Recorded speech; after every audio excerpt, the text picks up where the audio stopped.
The first few days were quiet. But by day 7, my phone wouldn't shut up. 46 missed calls. 59 messages. A drop in the ocean compared to what was coming. I turned it face down and made coffee anyway. I already knew why they were calling. I'd seen the post. Instagram, big white letters, one less mouth to feed, over 2,000 likes. People I didn't even recognize tapping hearts like it was a joke. Then my son chimed in, no more supporting a useless person. I read it once. My chest did that stupid hollow drop. Then I closed the app. I swear that ha-ha was louder than the kettle screaming on the stove. I didn't answer a single call. Not that day. Not the next. Control felt small, but it was still mine. Anyway, let me back up. My name is Danielle Hartwell. I am 62 years old. I used to think that meant I had things figured out. Turns out, age mostly just means you've made the same dumb compromises longer. I lived in my son's house. That's how people phrase it. Like I was a guest who overstayed. Truth is messier. I helped raise that house. Paid for things quietly. Fixed problems before they turned into fights. I stayed out of the way. Too much. Probably. His wife, Lena, never said she wanted me gone. Not at first. She was smarter than that. She'd smile. She'd sigh. She'd say things like, "It's just hard having so many adults under one roof." My son would nod like he'd thought of it himself. I noticed when he stopped answering me directly. When everything I said got filtered through her tone, I didn't push back. I thought patience counted for something. Stupid. Honestly. If you're thinking I should have seen this coming, yeah, me too. That's where it really started. It didn't happen all at once. That's the part people miss. Lena moved in and everything still sounded normal. Polite. Careful. She'd tilt her head when I spoke, like she was listening harder than anyone else in the room. Then she'd repeat my words back to my son later. Different tone, different meaning, same sentence. New shape. I'd mentioned the trash hadn't gone out. Later, I'd hear her voice from the hallway, soft and tired. She makes everything feel like a chore. I'd ask if he wanted soup. She'd laugh a little. She acts like you can't take care of yourself. He stopped looking at me when I talked. Eyes slid past me, straight to her face, waiting for the translation. Once, I told him I felt crowded. Just that. Simple. He crossed his arms. Mom, why do you always play the victim? That word landed weird, like it had been rehearsed. Another night. Lena stood at the sink, not turning around. We're adults now. We shouldn't have to tiptoe. He nodded. She's lived off us long enough. I didn't recognize his voice when he said it. Flat, certain. Like a conclusion he'd reached on his own. I started cutting my sentences in half, then in quarters, then not at all. I answered questions with "it's fine" and meant nothing by it. I cleaned quietly, ate later, learned the sound of their laughter through the wall. It always dropped when I walked in. Once, just once, I tried to explain. I kept my voice steady. No drama, no tears. Lena smiled like I'd proven her point without knowing it. My son rubbed his face and muttered something about stress. That's when I understood. Any pushback would just get filed as evidence. I backed off. Not because I was weak, because I was paying attention. And yeah, I should have trusted that instinct sooner. Lena's birthday came with a countdown. Stories every few hours. Her phone always up. Always angled. Perfect dinner. Every detail handled. I was the detail. I cooked, cleaned as I went, reset the counters twice because she liked them empty for photos. I kept track of who didn't eat pork, who hated onions, who pretended not to care but always noticed. I moved fast. Too fast. That's how I missed it. The dessert. The one she'd been hyping all week. The one people commented about like it was a tradition they'd personally invented. I realized it when the plates were already out. My stomach dropped. That old dumb drop you get when you know you can't rewind. Her friends gathered near the island, drinks in hand. One of them smiled. Friendly enough? Didn't you say this was the dish everyone loves? Another leaned in, laughing like it was nothing. That's strange you mentioned it all week. Lena froze for half a beat. Then she laughed too. A tight sound. Oh, it's fine. Really? She looked at me, not angry. Measured. Like she was filing something away. I started apologizing. Short, clipped. I offered to make something else. She waved it off. Already turning back to the camera. No worries. These things happen. My son stood there, hands in his pockets. He shrugged. She probably forgot. Probably. Like it was a habit. I felt my face heat. I wanted to explain the timing, the oven, the other dishes. I wanted to say I'd been up since dawn. None of that came out. I swallowed it. Smiled. Kept refilling glasses. Later, when everyone clapped and sang, Lena leaned close to my son. Her voice stayed low. She never thinks ahead. He nodded. Slow. She does that. I caught the look they shared. Quiet agreement. The kind that feels like a door closing. I cleaned after. Alone. The room smelled like sugar and wine and something burnt underneath. I scrubbed harder than I needed to. If you're wondering why I didn't push back right then, yeah. I ask myself that too, by the time the last guest left. Lena had already posted again. Same smile. Same caption. The missing piece cropped out. I stood at the sink, hands wet, watching my son scroll past me without looking up. The next morning felt off. Not loud, just closed. Lena didn't bring up the party. She didn't need to. I heard her voice through the bedroom door while I folded towels. Calm, careful. She did that on purpose. My son answered low, tired. She always has to make a point. Another pause. Then Lena again, softer this time. I felt humiliated. In my own house, the word stuck. Humiliated. Like a stamp. At breakfast. My son didn't look at me.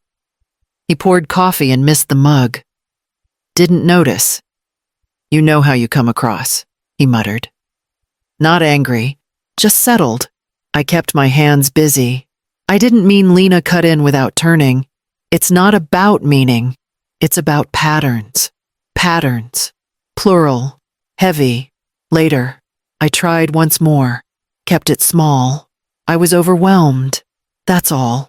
My son rubbed his forehead. Mom, you always explain after. It gets exhausting. That was it. The explanation became the crime. I went to my room early, closed the door, sat on the edge of the bed with my phone in my hand. I opened the bank app. Habit. Mostly. Numbers slid into place. Then one line caught my eye. A familiar card. Another charge. Then another from the week before. Not small. Not new. I stared at it longer than I should have. Long enough to feel something click and then go quiet. Back in the kitchen. Lena laughed at something on her screen. My son leaned over her shoulder. I could hear the soft tap of a heart being posted. Approval traveling outward. They didn't need my explanations. They didn't need my apologies. They didn't even need my presence. Apparently. But they were still using what was mine. I locked my phone, set it face down, went back to folding towels. I made them neat, even stacked. It felt safer to do something I could finish. That night, the house went silent early. I lay awake, listening to their voices fade, already shaping a story I wasn't in anymore. 2 days after the birthday, Lena asked me to sit down, not gently, just firm, like she'd already practiced it in her head. She didn't look at me at first, She stared at the counter like it was backing her up. I can't live with someone who keeps embarrassing me. The word keeps did a lot of work there. I opened my mouth, closed it, tried again. That wasn't my intention. She exhaled, sharp. It doesn't matter what you intend. It's how it lands. And it always lands on me. My son leaned against the wall, arms crossed. Neutral face. He looked tired in that way people do when they think they're being reasonable. Lena turned to him. I don't feel comfortable in my own home. That phrase, my own home. He nodded like she'd read something off a list he already agreed with. He finally spoke, eyes on the floor. Maybe it's time you moved out. Not we should talk about this. Not let's figure something out. Moved out. Clean. Final. I waited for something else. A pause. A correction. A glance that meant this isn't how I wanted this to go. Nothing came? Okay, I answered. My voice surprised me. Steady. Almost polite. Lena blinked. I don't think she expected that. I packed that afternoon. Not everything. Just what mattered. Clothes. Papers. The mug I'd had since before he was born. I folded slowly. Not dramatic. Just careful. Like if I rushed, I'd crack. My son stayed on his phone. Sat on the couch. Didn't ask where I was going. Didn't lift a box. Didn't offer the car. He didn't ask where I was going. He assumed I'd be at a shelter by midnight, forgetting I'd kept my husband's small house in Columbus in my name, only a secret sanctuary I never thought I'd need. He just kept his eyes on his screen. Habit dies hard. I stepped outside. The door clicked shut behind me. That sound was small, final. I stood there for a second longer than necessary, then kept walking. I saw the post while I was still unpacking the last box. Lena didn't tag me. She didn't have to. The words were big. White. Centered. One less mouth to feed. I stared at it longer than I should have. My thumb hovered. Scrolled. The number climbed and then settled. 2,249 people liked it. People I'd smiled at. People who'd eaten at my table. The comments were a blur until I saw his name. My son. No more supporting a useless person. Ha ha. That ha ha again. Like punctuation. Like a full stop. My phone buzzed once. Then again. A friend I barely talked to anymore texted. Are you okay? I didn't answer. I locked the screen. Then unlocked it. Screenshot. 1, 2, 3. The post. The likes. His comment. Timestamp included. I made sure of that. Sloppy receipts help no one. I didn't respond. Not online. Not offline. I didn't defend myself or explain context. I didn't write a long paragraph no one would read. Silence felt heavier. More accurate. Later, Lena sent me a message. Short. It wasn't personal. Just being honest. I read it. Screenshot. Archived. No reply. That night, my phone kept lighting up. Names I recognized, Basim. Names I didn't. Curiosity smells like concern when it's dressed right. I set the phone face down on the table. The vibration kept going. I let it. I thought about how sure they must have felt. How clean the story looked from the outside. Old mother out. Young family moving forward. Applause in the comments. Confidence does that to people. Makes them sloppy. Makes them loud. I opened my email, typed a reminder to myself. Simple. No emotion. Just a date. Then I closed the laptop and went to bed. The house sat where I remembered it. Same driveway crack. Same key sticking a little before it turned. I didn't feel brave walking in. I felt done. This place used to be mine and my husband's. Before illness, before bills got complicated, before I started fixing everyone else's problems like it was my job. The air smelled faintly like soil and old paper. That was enough grounding for one day. I laid out the few things I brought: my papers, my favorite mug, and enough clothes to last a week. It wasn't much, but it was all mine. I didn't need a suitcase full of memories from that house. Not sentimental, just deliberate. I put my clothes away, set one mug by the sink, didn't rush to fill the silence. Silence doesn't need help. That afternoon, I opened the file box I'd brought with me. No drama, no shaking hands, just papers, statements, envelopes I'd stopped opening because I already knew what was inside. The same card showed up again and again, same numbers, same pattern. Restaurants, online boutiques, weekend charges that lined up neatly with Lena's smiling photos. I stacked the statements by date. 3 piles became one thick one, heavier than it looked. 3 years. That's how long it takes to normalize something that should have ended early. I'd paid quietly, on time, no reminders, no lectures. I told myself I was protecting my son, that he didn't need to know, that it was temporary. Honestly, that was the stupid part. My phone buzzed on the counter, a voicemail notification, then another. I didn't check. I wasn't there yet. I made a list. Simple. Accounts.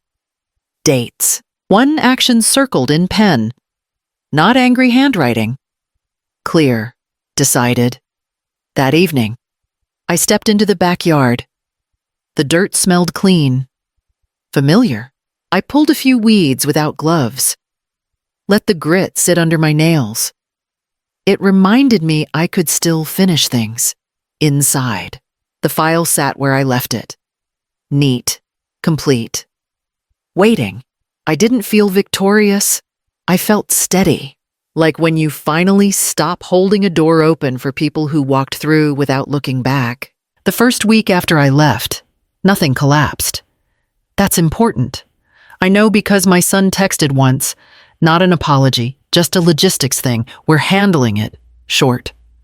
Confident. Like a door closed from the inside. Week 2 felt tighter. I could tell by the noise. Fewer posts. Smiles that looked reused. Lena's voice carried through a voicemail she didn't mean to leave me breathing quick. Words rushed, then a click. I deleted it without listening twice. Week 3 brought the small cracks. A coffee charge declined. A delivery app timing out. The kind of things people laugh off until they can't. The bank app sent me a quiet alert late at night. Not dramatic, just factual. I acknowledged it and kept folding laundry. Week 4 came with warnings. Real ones. Limits brushing edges. Auto payments queued and waiting. I sat at the kitchen table and read each notice once. No rereading. No spiraling. I didn't need to convince myself of anything anymore. I didn't lock it the day I left. I waited until their biggest monthly bills were queued, the ones Lena bragged about online, then I made the call. The bank representative picked up on the second ring.